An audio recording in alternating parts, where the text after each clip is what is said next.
Thanks for, I guess I'd first open it up and thank everybody for coming out so early at 8 a.m. after Chiefs Night.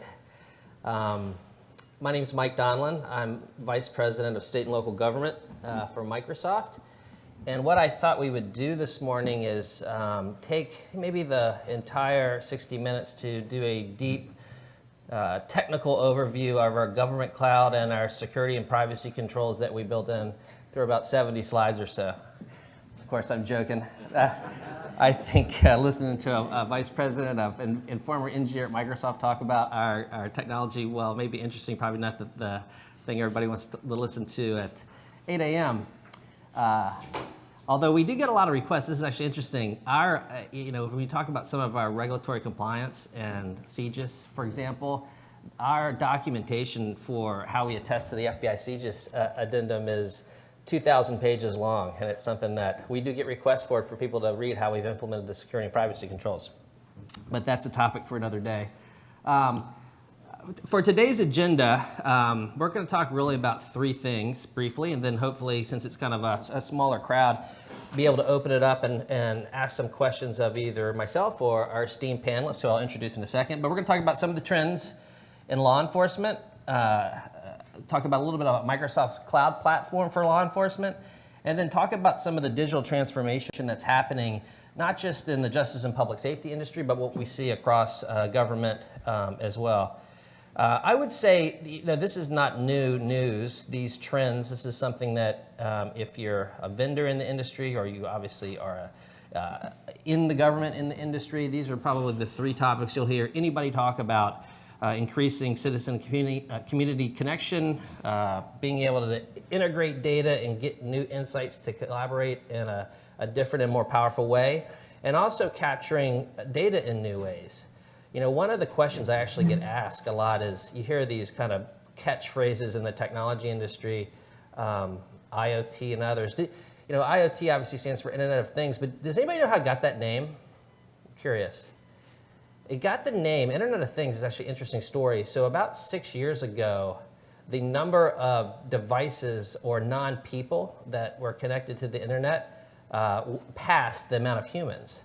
And that will be the trend for the rest of eternity. So there's more devices or things connected to the internet than humans will ever be in the entire world. And that happened about 6 years ago. So that's where that catchphrase was coined, and obviously has a big applicability across a lot of different industries. And sometimes it's hard to understand it. One of the things that the Microsoft team built, and if you've been to our booth, you can see it, is the conceptual digital patrol car that has working technology from a lot of other partners of ours that build devices of different sorts, but they all communicate information back to the car, and through the car back through a bonded network connection, a high bandwidth connection back to a command center or anything else. So I like to call that kind of an Internet of Things example that you can touch. Sometimes that's what makes it real. So we have that car at our booth. I mentioned that from a technology standpoint, and I won't get too much into the weeds on this, but I'll just kind of highlight an enablement fact that is transforming the industry. So the technology industry, if you don't follow the technology industry day to day, it's the only industry in the world that reinvents itself every 7 years. And that's kind of the math on physics, on the big advances in technology that happens with the advances in silicon or different capabilities. Every 15 or 20 years, there's a major paradigm shift, and that's really what's happening right now. And you can kind of at a high level, the probably overused term of cloud computing is kind of what it defines that.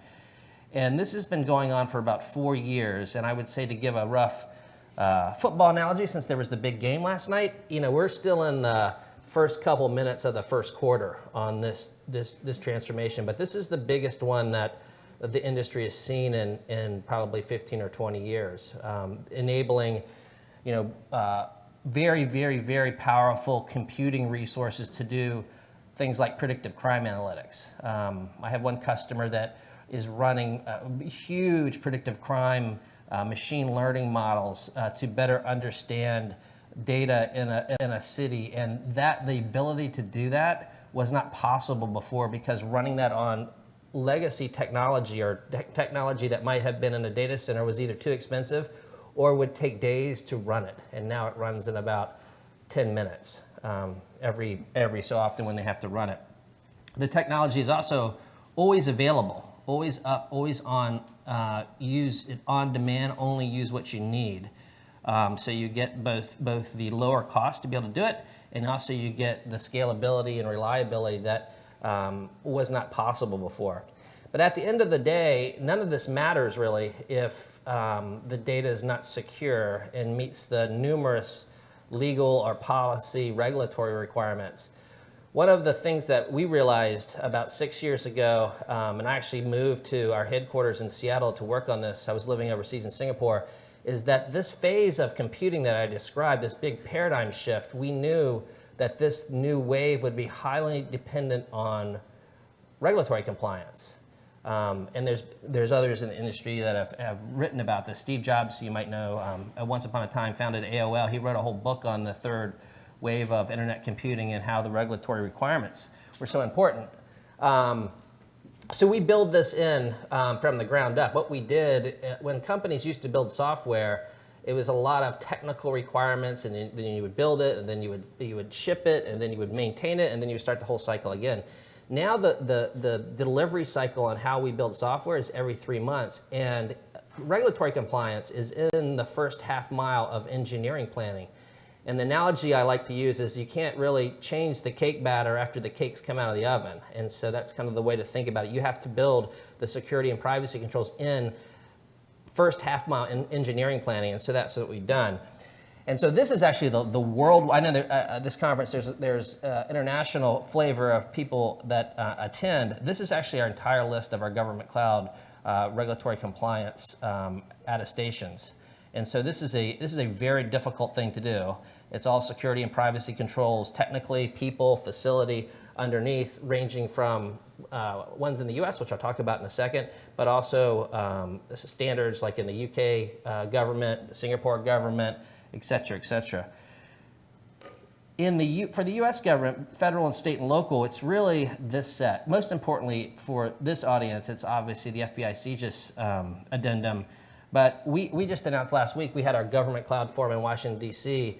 We announced that we now have a secret cloud, which is probably the funniest press I've ever had to do. The reporters were asking about it, and it's kind of, can't tell you, it's secret. But obviously that's for the Intel community only. We have another environment for DoD where we were the first to do DoD Impact Level 5. And then we have our government cloud that has CJIS, HIPAA, IRS 1075, which is most important to state and local governments and the law enforcement community. So with that, I will turn it over to our esteemed panel, and I will do some introductions and then maybe go down the line and listen to the stories everybody's had here. One thing that hasn't changed, even though I talked about the big paradigm shift in technology is really only a tool, and it's in this case it's a new and more powerful tool. But having the best tools in the world don't really matter if you don't have a vision for how you want to solve something better. If you don't have a meticulous passion for execution, because at the end of the day, it's driving better outcomes. Technology is no good if the outcomes don't happen, and so I think that's the stories you're going to hear. So let me go down the line here, and in no particular order, I'll introduce our panelists, and then we'll get into letting them tell their story, which is probably the most interesting thing you'll hear, and we'll have some questions. So let me start with Keith Meadows. And I'll read a little background. Before becoming chief of College Park Police Department, Chief Meadows served nearly 30 years with the Atlanta Police Department, overseeing homicide, special victims, and fugitive units. So Keith, welcome. I'll next introduce Mike Sena. Since 1993, Mike has served in different roles with the California Department of Alcoholic and Beverage Control, the California Department of Justice, the San Mateo County Sheriff's Office, and the San Mateo County District Attorney's Office. Mike's assignments have included the investigation of major drug trafficking organizations, violent gang organizations, career criminals, terrorist organizations, and organized crime groups. So welcome, Mike. Next, I'll introduce Mary. Mary was formerly Assistant Chief O'Connor. She retired last year from the Tampa Police Department after serving 22 years. Before leading operations, she led the Criminal Investigations Division, created the Violent Crimes Bureau, and served in many field leadership roles. So welcome, Mary. And last, but certainly not least, Chief Monahan. Prior to being named chief of the Yavapai College Department in 2016, Chief Monahan served as the chief of the Apache Junction in Arizona Police Department as a part of a 30-year law enforcement career. He's the past president of the Arizona Association of Chief of Police and has seen numerous awards for his strong advocacy against sexual assault and domestic violence. So welcome, Chief. I think some of the, we'll get into the panel, but I think the thing that's going to be interesting is we're going to talk about how a lot of the capabilities I mentioned are being implemented around data aggregation, analysis, and also hear kind of a little bit of a different slant on how using technology can make it easier to report crimes of different types, sexual assault or others. So let's get right into it. Chief Meadows, I'll start with you. I heard an interesting story that you got an idea to solve the challenge that you're going to talk about through a Wall Street Journal article in mathematics. So tell the audience a little bit about the journey you went on. All right. About 15 years ago, I happened to be reading a Wall Street Journal article. Yeah. A Wall Street Journal article on about these MIT professors that couldn't solve this mathematical equation. Well, essentially what they wound up doing was taking that mathematical equation and putting it out on the internet, and after a while, different people were able to solve different parts of that mathematical equation. And I started thinking about how we could apply that to some of our crime fighting strategies. And so one of the things we looked at was the data that we have coming into at the time I was with the Atlanta Police Department, just in a homicide unit. And so we have so much data that's in one of our homicide files that wasn't being captured, and we had no system or no way of distributing that intelligence. So we got with Formulytics, which is a local company, and we asked them to help us build our entire homicide file in a database where every part of it would be searchable. And then on the back end of that, what we did was we came in and built our gang database. And so essentially what wound up happening was that our homicide detectives and our gang detectives were now able to communicate with each other at a much higher rate. In other words, if one of our homicide victims was put in there and he showed up in a gang investigation, it would instantly send an alert to our gang and homicide personnel, listen, you all need to talk to each other. And so that sparked conversations throughout the organization. And then we began to expand that to include other units. And essentially what's happened is that program has now kind of made its way throughout the state of Georgia, so that when that data is being put in, it instantly sends alerts back and forth to the different agencies that we have to communicate at a much higher level. And that's really important for us because in the Atlanta metropolitan area, we share a lot of criminals, and most of our violent crime that's occurring is occurring around our gang activities. And the one thing that we found is that our criminals, they don't know jurisdictional boundaries. And so my perpetrators in College Park were the same ones in Atlanta, East Point, Hateville, and all of these are different cities around the Atlanta metropolitan area. So the need for us to share that data became increasingly important. And one of the things that we found is that as we began to share that data, we began looking at more holistic investigations. For instance, just recently, we put together a 77-count indictment that included 6 different jurisdictions because of our ability to communicate at a much higher level. And so those are the sort of things that we're looking at in terms of being able to share that data and how we actually go about putting those investigative files together, because we didn't put those files together independent of the 6 agencies either. We got together as when we found out that the commonalities associated with our investigations, and we assembled a little task force, and before we knew it, we painted a very clear picture to the district attorney's office with one investigation that we turned over to them. And that 77-count indictment helped to make a dramatic impact on all of our crime rates. Fantastic. You said one word that caught my attention. It sparked communication. One of the best signs of adoption and its success when you roll out a new system with new technology is the kind of self-fulfilling prophecy or snowballing, where it's so obvious to the users that it can increase productivity, increase better outcomes. Did you see that happen? We did, and that's one of the ways that we measure our success, the number of conversations that we're having regarding the data that we're able to get from the various agencies. And so as we began to talk a little more and more, like you said, it had a snowball effect. And before we knew it, we were looking at about 17 to 18 different individuals just operating around in the Atlanta metropolitan area. And what about the question, I'll probably ask some of these same questions down the line, what were some of the lessons learned on either political barriers or technology barriers or cultural change barriers? The political barriers are huge because if you don't have a strategic vision for how you want to roll out your technology, it's difficult to sell that to your government. And that's one of the things that we found out. After we were able to put these holistic investigations together, then we go back to our mayor and council and we say, this is what we've been able to produce as a result of this sharing of information, and this is what we need to continue to have sustained success. And so as we began to roll it out and show that vision to our mayor and council, they understand it. They don't always like spending the money, right, but at the end of the day, you can't argue with the results from it. That was my next follow-up. You kind of led me into it. Funding. Yeah, funding.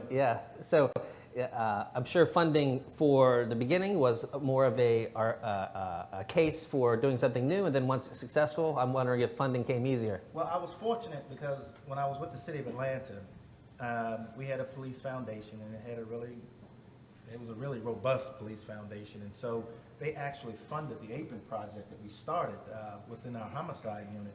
And so as we began to roll it out and it began to expand to other agencies, I tell you, it hurt me when I became the chief in College Park because I had to pay for my own product when it came over. But at the end of the day, we've had a great deal of success with it. Fantastic, fantastic. Well, thanks. Mike, let me go to you. I have a curious question. Obviously, California DOJ is near probably one of the biggest technology hubs in the country. And I would imagine you had many options to try to use technology to solve some of your challenges. How did you sort through and think about all the different options that you had? You know, in my office is in San Francisco, and you know, one of the most amazing things that people don't understand is that despite the fact that you're close to technology doesn't mean you have the technology. So it's, you know, and I often say that, you know, within the area I cover, and I'm the director for the high-intensity drug trafficking area in the Regional Intelligence Center, the Fusion Center in San Francisco. You know, San Francisco Police Department, whose city I sit in, when I got up there to San Francisco, they didn't have email.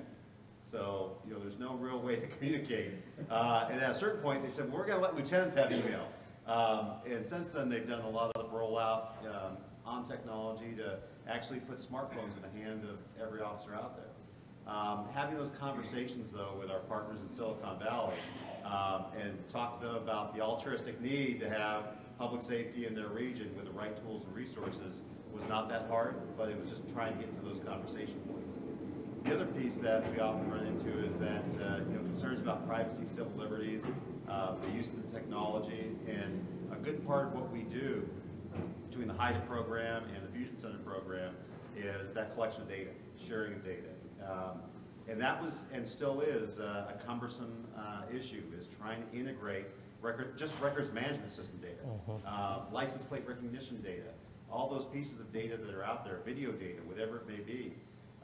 So despite the fact that we're right there, literally walking distance oftentimes to the technology, there's a large bridge that we had to overcome. They're still working on from time to time. As an example, I can tell you that Twitter, which is a few blocks away from me, a year ago from this day, actually cut off API feeds to tools that we use to find bad guys in real time. And you know, that's a privacy concern that they had, and we're still trying to work on those types of issues. So those are kind of the big hurdles that we have, even in getting just the data sometimes. The other piece is, you know, a lot of law enforcement officers traditionally, within the 18,000 agencies in America, are oftentimes, well, it's my data. it's my data. So trying to convince people that, no, it's all of our data because they're all of our crooks. The crook doesn't belong to you because they're traveling from town to town, village to village, raiding and doing whatever they do. So we have to have the ability to identify those folks that are causing harm to the community and use the sensors that have been put out there in place to identify them quickly and rapidly and to either apprehend them or actually prevent them in some cases from harming others. And those are concepts that people still struggle with. How does this work without being an overbearing police state? So, and those are the big conversations because a lot of people that are in the industry may or may not have the best of relationships with law enforcement or the concept of law enforcement or how law enforcement appear from the public image that's put out in the media. So that's a challenge. Interesting. Yeah, you mentioned the sharing of data. Actually, last Tuesday, we had an event in Washington, D.C. that I mentioned called our Government Cloud Forum. One of the speakers that we had was Secretary Hazel, who is the Health and Human Services Secretary for the state of Virginia under Governor McAuliffe. And he's not a technical guru by any means, but it was incredibly fascinating to listen to him talk about the opioid crisis and how he views it from a policy standpoint on how to solve it. He was astute enough to understand that the power of some of the technology tools available around big data analytics, machine learning, and predictive analytics can give a lot of insight to all the trends that are happening. But he really talked about some of the same things that you mentioned a second ago on that this data to solve the problem exists in different places with different regulatory requirements. I mean, it could be CJIS, it could be HIPAA HITRUST, it could be in some cases IRS 1075. And he kind of told the press that was there and also the audience some of the same things, that there has to be a way to better share and analyze this data to get insight to solve a very difficult problem, obviously. Absolutely, and that is one of our biggest issues because, as you said, there is data out there that will help this situation. Getting people to overcome. The first time you talk to someone in the public health community, they talk about HIPAA. Yeah. And it's like, well, HIPAA really doesn't have to, it's meant to protect the patient, but we're trying to protect society here and keep people alive.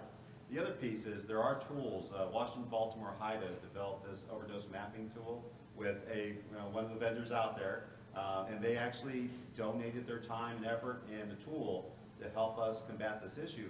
But we have the ability in real time to find people that are overdosing, report that information, and we're actually now able to see when we have clusters of overdoses, who's going to be the next area that's going to be hit. That tool needs to be deployed across the country. And again, with every person that's given Narcan or naloxone out there, they need to be able, when they deploy that Narcan or naloxone, to try to bring that person back, they need to report that. That way we know where we're having issues. The other piece of that is, there's tons of data when every one of us carries so much data with us. And the piece of it that we're missing is that when somebody overdoses out there, that these oftentimes are not being treated as crime scenes. Depending on where you are in the country, it's treated as a medical emergency. But the problem is that that medical emergency was caused by somebody. There's a human being that gave them the drugs. And most likely, they know who that person is but can't tell, but their digital device can. And being able to have that information and other data that can identify that person that's dealing those drugs, really dealing that poison, is critical. But it's a change in mentality of how we deal with these scenes, and also treating that person that succumbed to the overdose as a victim. Excellent. The last question I have for you. You mentioned about the power of enabling officers via devices. And obviously, if you walk the show floor, I mean, there's mobile devices, there's in-car devices. It used to be that the central headquarters or central command had all the information, and many organizations' goal is now to get real-time information to the officer on the beat or in the car in a real-time fashion. Can you expand on that a little bit? Oh, absolutely. And in some examples, I mean, officers have 19 minutes when they do a traffic stop to figure out what's going on. And if they can't figure it out, that person's on their way. without the access to the data to run both the license plate, the person's history, any data that they have available instantaneously, they're missing important clues. And it is moving that data to the field. Now, you still need analysts, and you still need people, you still need dispatchers to do a good portion of the work, but there's a lot of things that can be done quickly. The ability to scan a person's driver's license information quickly and run that through all the available systems. But even to this day, across the country, we have agencies that can't do that or don't have immediate dispatch access. The ability to have a mobile device that has access to your NCIC data, to all of your records management system data, your license plate recognition data, all those things are important. They're important to putting those cases together. We hear over and over again about the known or suspected terrorist that's contacted that you find out 2 days later, oh yeah, we talked to that person. Or the homicide suspect that was contacted by law enforcement. Or how many times in the past as law enforcement officers, and we can say this, you arrest the bad guy and he's got a glove box full of citations that nobody knew about. So there's all these opportunities. And when we look even back at 9/11, how many times law enforcement officers were in contact with individuals that were terrorists. And those are opportunities that we can't miss. And that's why it's so important to have those computers in hand. There's some agencies out there that are doing phenomenal work, even with the ability to do facial recognition on their phone. And being able to positively ID somebody, being able to get the right information, or be able to release somebody quickly. I think that's the other piece of it as well. Speeding up that time of contact with law enforcement is important to people. They don't want to be held for even that 19 minutes sometimes while things are being run. If you're able to run them quickly, it makes it just a safer society for everybody. Great. So Mary, let's jump to you. Obviously, there's been some great outcomes and statistics in Tampa. I'm interested in maybe tell the audience about the connection you've seen with technology and programs driving a better outcome, in this case, an economic outcome, given Tampa is such a great place to visit as well. Sure. So in 2002, Tampa was number 2 in the country for Part 1 crime, and that's a pretty lousy statistic. So our department went on a pretty aggressive crime reduction campaign, and we quickly got to a plateau and realized that we needed to take it to the next level, which is where technology became introduced to our department. And we had a lot of the same challenges that we've been talking about this morning. Communication is really a common thread here. We had officers and detectives and analysts all working on the exact same cases, but those 3 entities wouldn't even speak to each other. And funny, you mentioned email. Email was not, the lack of email was not the problem in our department. The lack of, too many emails was our problem.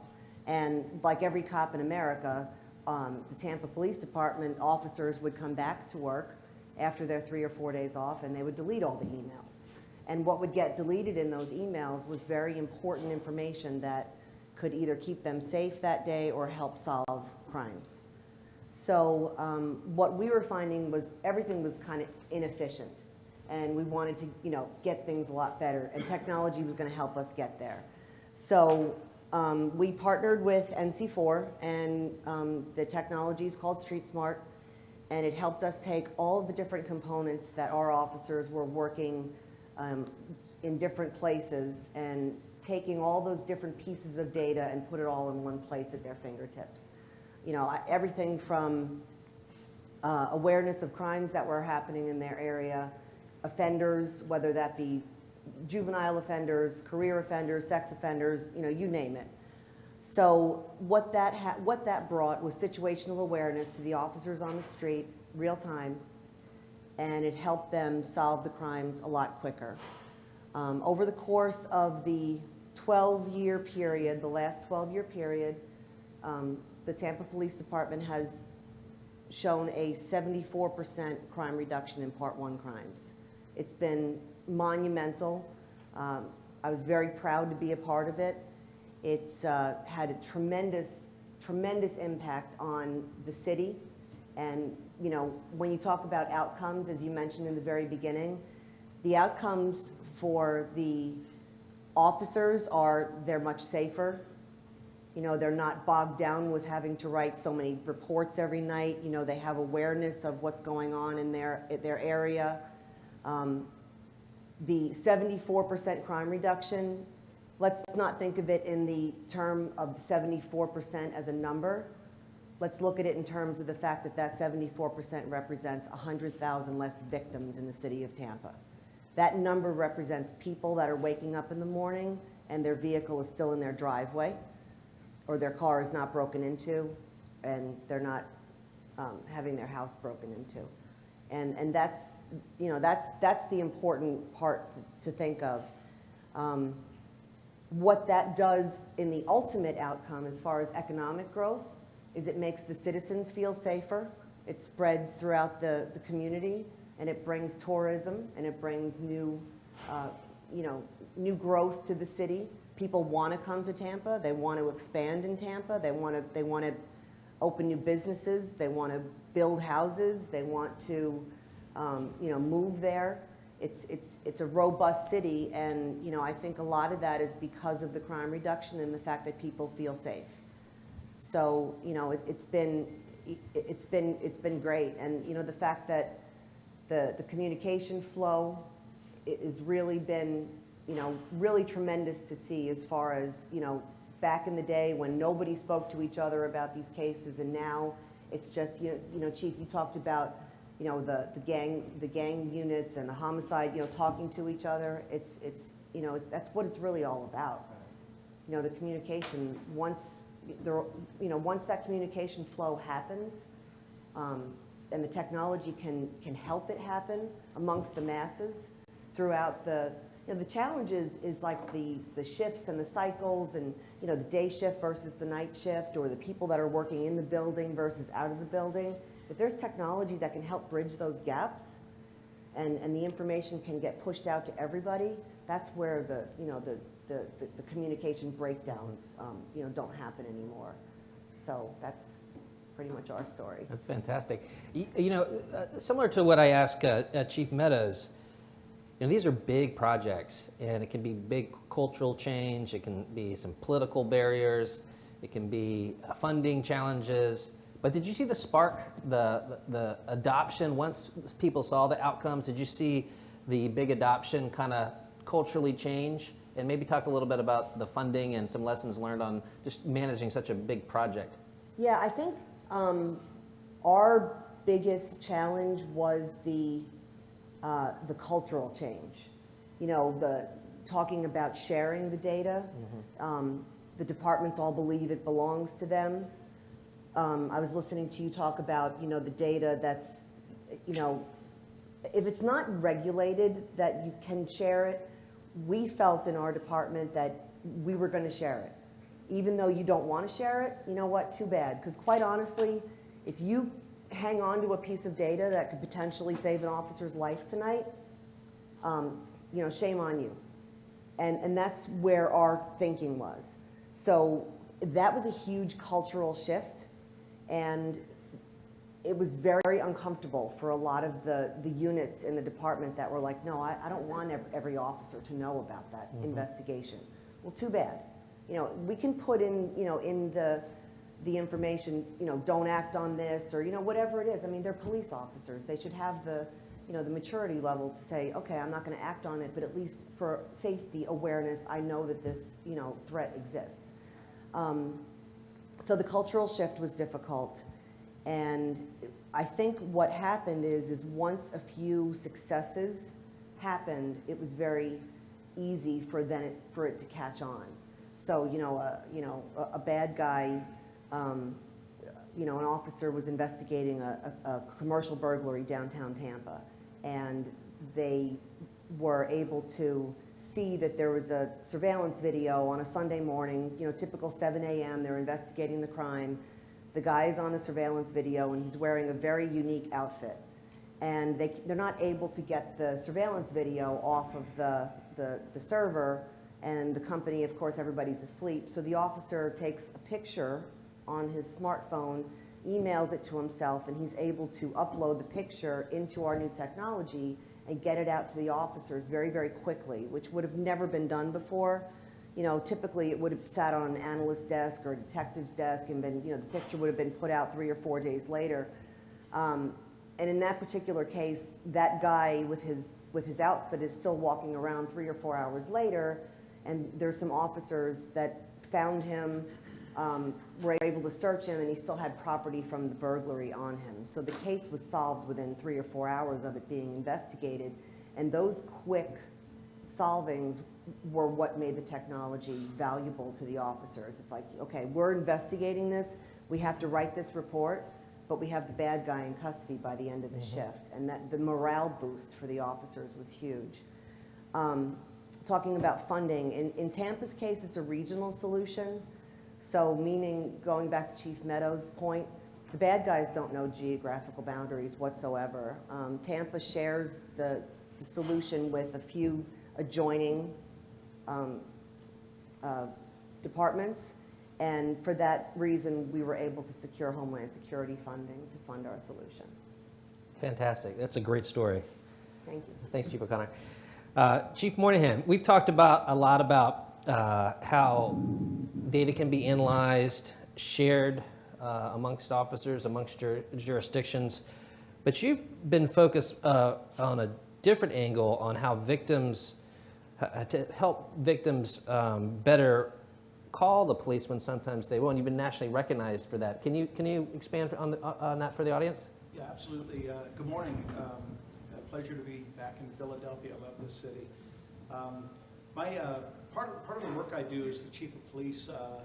In addition to that, I serve on the board of directors with an organization called In Violence Against Women International, and this is one of the largest training organizations for criminal justice community in the arena of sexual violence and domestic violence in the world. And one of the concerns that exists within our nation, and has for many, many years, is the underreporting of crimes of sexual violence. Some of the latest research on that topic suggests that as low as 5 out of 100, maybe as many as 20 out of 100 cases are even reported to law enforcement, leaving 80 to 95 rape cases to go unreported. Serial offenders and predators depend on this silence. And some of our, the panelists have spoken to several things about jurisdictional issues, and we know serial rapists don't consider boundaries either. They cross the lines, and this is about cultural change. And how do we, as the criminal justice community, find a way to signal to victims of sexual violence that it's safe to report?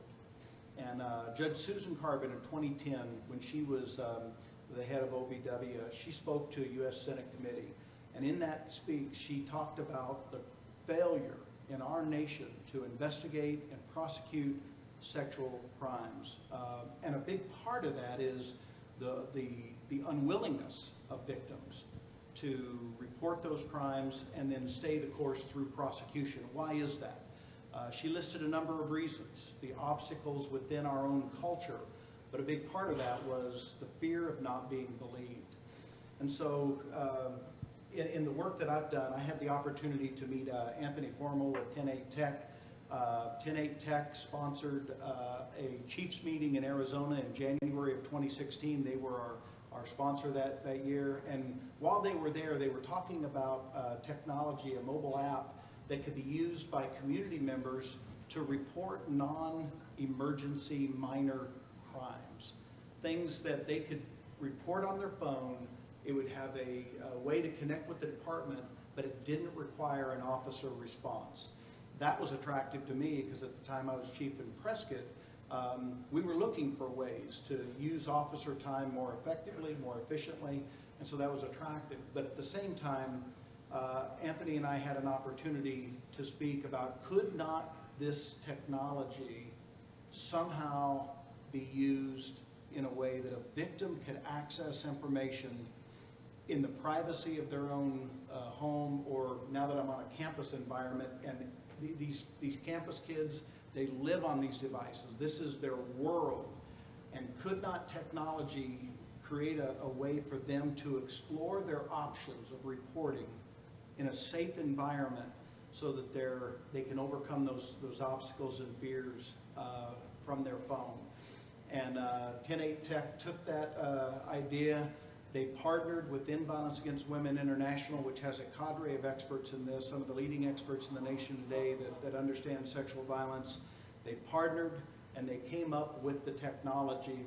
The community portal is called Seek Then Speak. It allows survivors of sexual violence through the privacy of their own phone, to explore the content. What if I report to law enforcement? What can I expect? What is sexual violence? What does an advocate do for me? What are the medical and counseling services available to me? And so the victim can explore all that on their own time frame, in the privacy of their own home or dorm room. And then should they choose to take that next step and report to law enforcement, then the victim link is the agency portal that will make that warm handoff for those victims to connect directly to an agency. So for victims, Seek Then Speak is an application that's free. You can download that. It's called Seek Then Speak. For agencies that subscribe, there's a very small charge to subscribe, but that creates that warm handoff. We believe this will create a safe environment to report. We believe we will see an increase in reporting.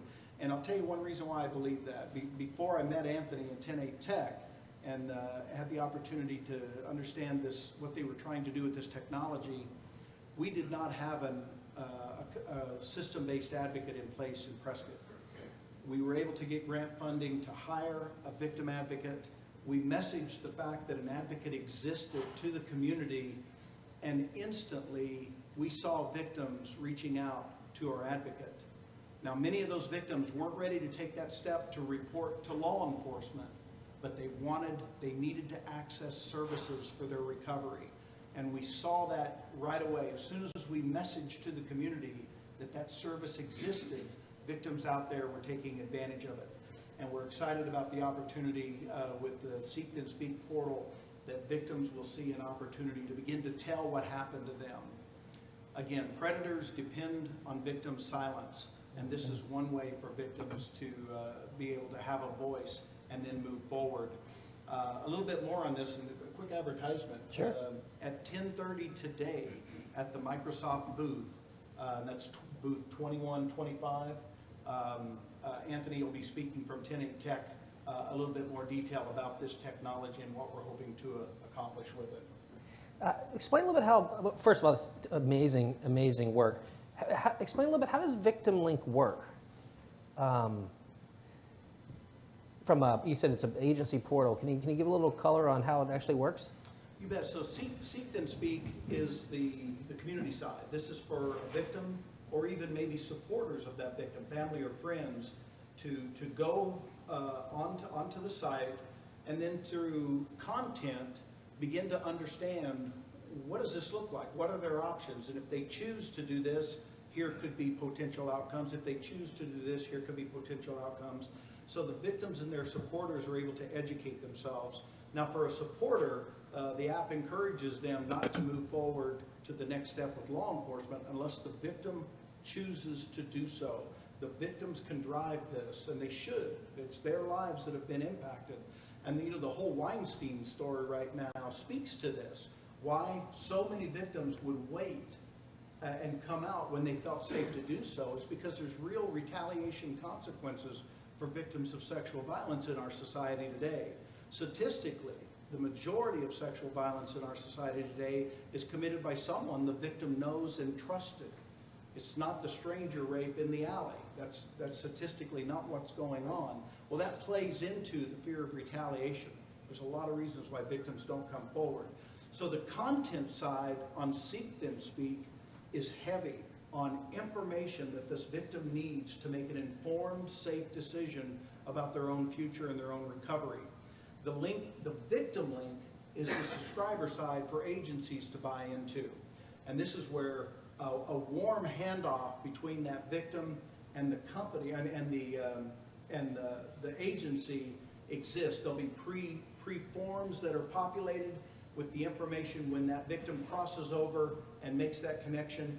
And instead of, for an agency that doesn't subscribe, the victim is provided contact information, and so it's still, the victim has to do the reaching out. They may have to show up in a lobby of a police department to make that report. But if the agency subscribes to Victim Link, it's a warm handoff where now through the application, the victim make contact, and then the agency knows the contact. She has reached out for that contact.